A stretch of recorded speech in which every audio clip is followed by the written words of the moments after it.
Aaron, let's do this. Let's do this matchup here. The Thursday night preview between the Indianapolis Colts and the Denver Broncos. Primetime football, Thursday night. The Denver Broncos are 3-point favorites here with an over-under of 43 points in this game. We discussed these teams earlier. These two teams really headlined our power rankings list because of their falling statuses in the rankings, because they were two of our biggest fallers. Two of the more disappointing teams to start the season, which I don't want to give you the generic question. I don't want to give you the question you hate the most.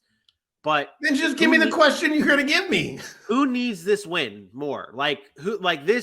This game, if they don't win this game, you're like, man, they're really, really falling behind. Like, obviously Denver's 2-2. If they lose, they just drop 2-3. But which one needs this win? You don't even know how to ask the question. You're sure it's confused. Well, no, I know how to ask this question, but I'm trying not to get that answer from you of both of them need the win. It's a win in the NFL. You needed a win in the. I don't want that. Yeah, I want it.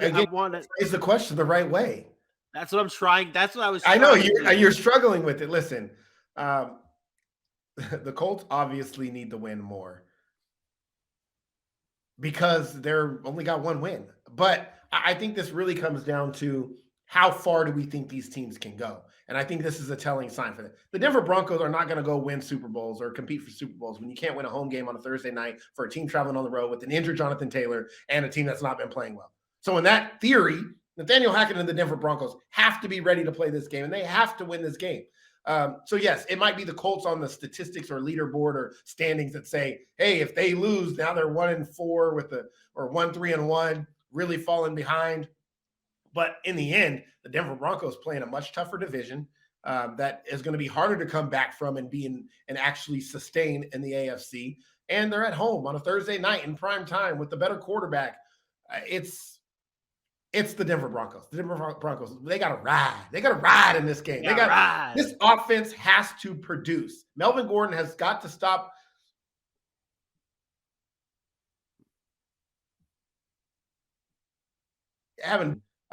They have to find a way to get the offense rolling.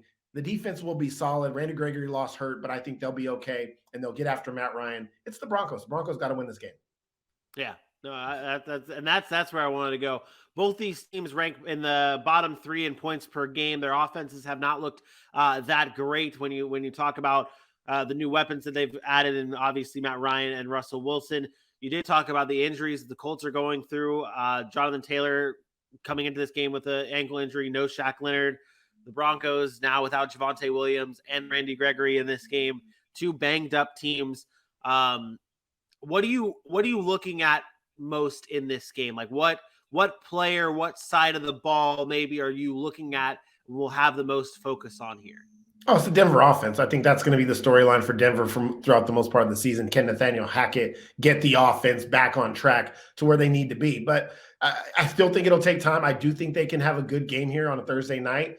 But that's what you're watching. You're looking to see if the offense takes strides. I don't look for perfection. I don't look for all of a sudden just flipping a switch. I look for progression. Like, can you progress over the weeks to continue to get better and look like the team that we expected you to look like? And I think that starts on Thursday night.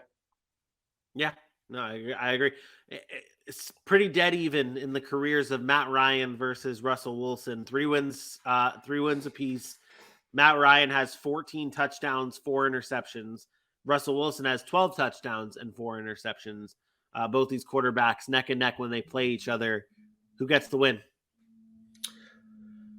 I am taking Denver here. Like I said, I'm still a believer in Denver. I'm not a believer in the Colts. Jonathan Taylor being injured changes that entire offense. I will take Denver in this one, 24-16.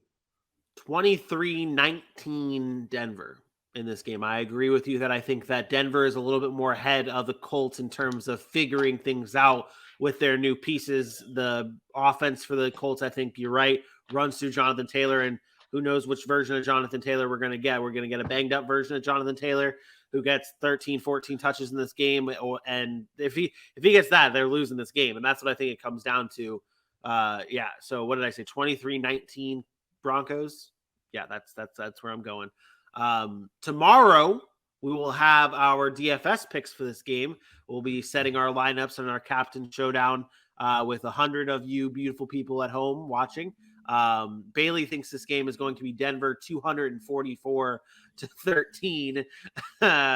See that that's 24-13 down there. But no, yeah, DFS plays tomorrow for this game. We've also got our AFC Week 5 previews, talking about all AFC teams that are hosting games, previewing those, predicting those, and so much more.